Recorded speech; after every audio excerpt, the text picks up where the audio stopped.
My name is Bruce McIsaac, and I'm going to be demonstrating IBM Engineering Lifecycle Optimization Method Composer. Specifically, I'm going to give a demonstration of the Rich client capabilities for authoring and publishing. Just to give you some context, Method Composer does have two ways to author method. The one I'm going to be demonstrating today is the Eclipse client. There's also a web-based authoring capability that can be done with Doors Next. Essentially what we're going to be doing is authoring method content in a library, and we're going to be publishing a process as a website. Let's start by looking at an example process website, the IBM Solution for Engineering Lifecycle Management, or ELM. This is available from your Start menu when you install Method Composer. Notice that it has a table on the left which you can use to navigate through the website. There are alternative looks and feel. For example, here we have the Scaled Agile Framework configuration, and it uses a top navigation bar.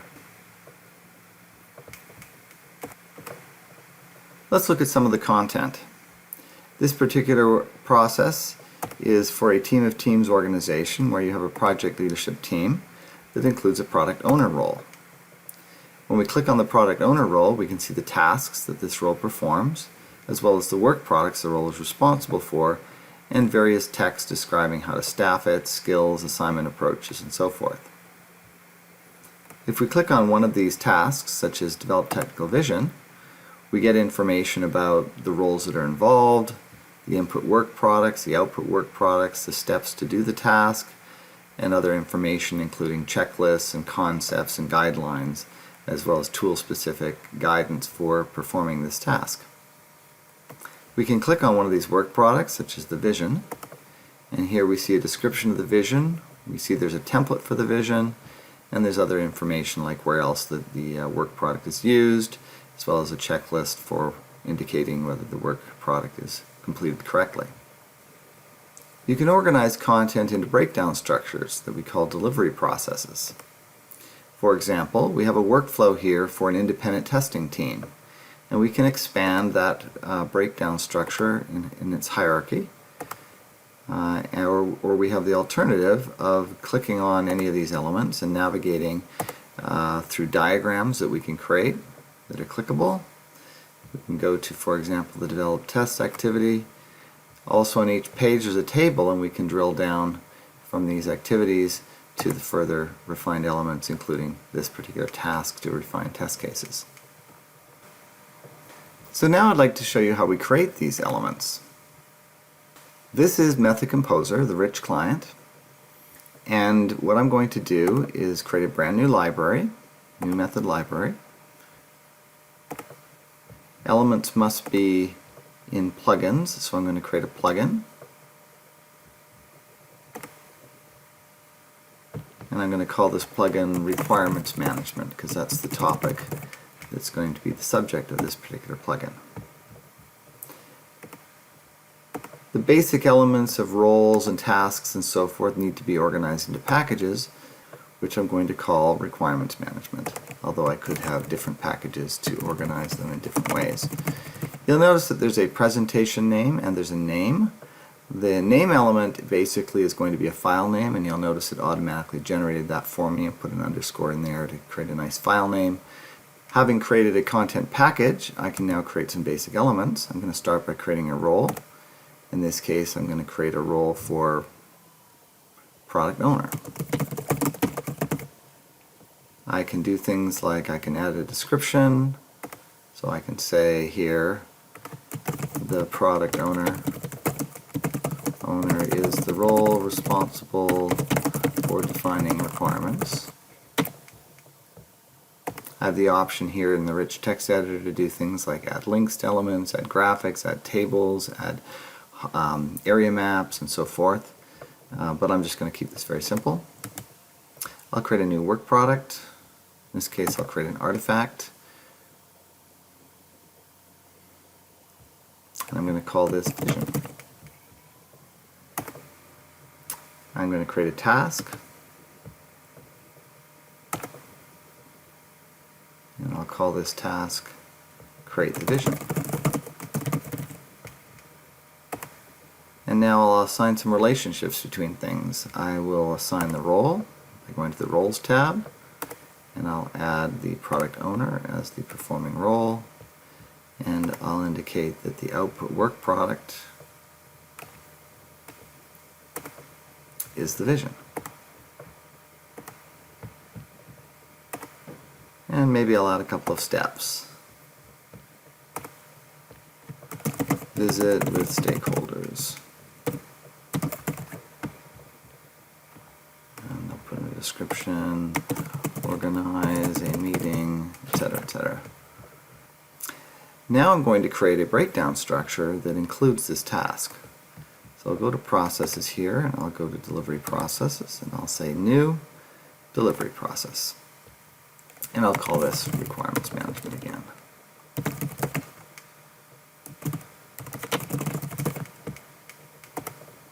And what I'm going to do is I'm going to organize requirements management as a process into a hierarchy of other activities. So I'll start off with an activity that I'm going to call initial requirements definition.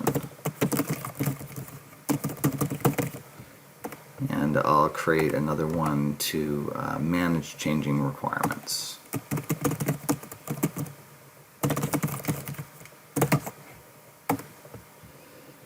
And I'd like to drag and drop this new task that I created as the lowest level activity within the initial requirements definition. I'm also going to add a nice diagram. So at any level here I can go and open an activity diagram, and it'll pre-populate it with hotspots for the activities at that level. And I can organize them and indicate their sequence. I can draw links between them. I can add start nodes and end nodes and show concurrency and so forth. This is just a standard UML activity diagram.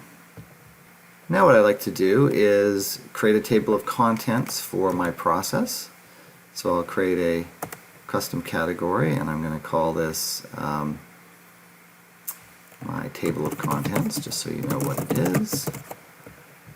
And I don't have very much here yet, so I'll just assign the things that I have created.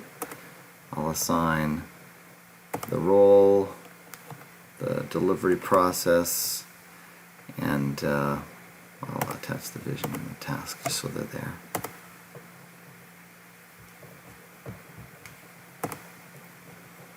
And now what I will do is create a configuration which really says what subset of the library do I want to publish. And I'm going to publish everything, but that's an unusual situation. Usually you'll create different variants out of the website, include and exclude certain types of content. So I need to select the plugins and packages that I want. I'll select everything. I'd indicate which of the custom categories is going to be my table of contents or view. Since I only have one, it's an easy choice. I can now go to the browsing perspective in the Eclipse client, and I can see what my website's going to look like, and I can actually navigate it as if it was published. I select the configuration that I want, and I simply expand this and see what's here. There we are. I click on Create the Vision, and it shows me the tasks, shows me the roles, the inputs and outputs. It shows me the steps. I can also click on this breakdown structure that I created. There's my diagram. I can click on the activity here to drill down. I see my task is here, and I again see the information about the performing role and so forth. On the role, I can see the description of the role, the product owner is the role responsible for defining requirements. I can also publish to a website. Click Publish. I have a number of options. I can publish to HTML, PDF, or Word. I'm actually going to publish this to HTML, and I'm going to choose the MEC Simple Skin. I happen to like that one.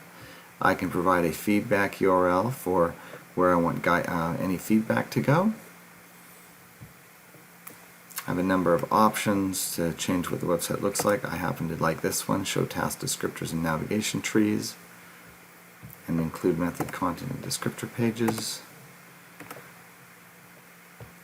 I can publish this as a WAR file, or I can publish it as a static website. There's a built-in search capability. For now, I'm just going to publish this to the default location without search, and we will see the results. And this brings up the resulting website. In this case, you can see the same information we saw in the browsing perspective, but now it's an actual HTML website that I can host on a web server.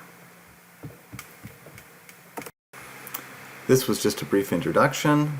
To learn more, visit us on jazz.net or on the jazz.net forum, #MEC.